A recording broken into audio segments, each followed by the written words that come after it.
আসসালামু আলাইকুম এভরিওয়ান, আমি RJ corporation Yamaha service centre Rayerbag থেকে বলছি। আমি সজল। আজকে মূলত যে আমাদের বাংলাদেশে যে ওয়েদার চলতেছে, যে বেশি চলতেছে, আমরা অলরেডি কাজ শুরু করে দিয়েছি এবং আমাদের কাজ চলমান আছে। চাইলে কিন্তু আপনারা আমাদের সার্ভিস সেন্টারে আসতে পারেন এবং আমাদের সার্ভিস সেন্টারে সার্ভিস দিতে পারেন। আমাদের সামনে দেখতে পাচ্ছেন অলরেডি অলওয়েজ এখনও কাজ চলছে এবং একটা বাইক ওয়ারেডি করা হচ্ছে। চাইলে দেখতে পারেন যে এই বাইকটা টোটালি সার্ভিস কমপ্লিট হয়ে গিয়েছে। আপনি কি সার্ভিস করেছেন? 3 নম্বর ফ্রি সার্ভিস করেছেন।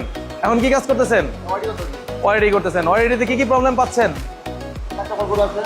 আচ্ছা, অথবা দেখতে পাচ্ছেন যে আসলে এখনো যে আমরা কাজ করতেছি এটা অবশ্যই চলমান আছে, ইনশাল্লাহ থাকবে।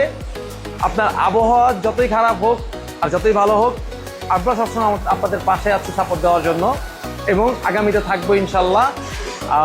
আপনারা যে কোনো সময় এবং আপনাদের সুবিধা মতো টাইমে চাইলে আপনারা অনলাইনে আমাদের সার্ভিস সেন্টারে বুকিং করতে পারবেন। বুকিংয়ের সিস্টেমটা হচ্ছে আপনি আপনার ওয়াইস্পার্ক অ্যাপ থেকে বুকিং করতে পারবেন অথবা গুগলে গিয়ে booking.yamahabd.com লিখলে ওইখানে আপনার বুকিংটা চলে আসবে। ধন্যবাদ সবাইকে। Yes Yamaha.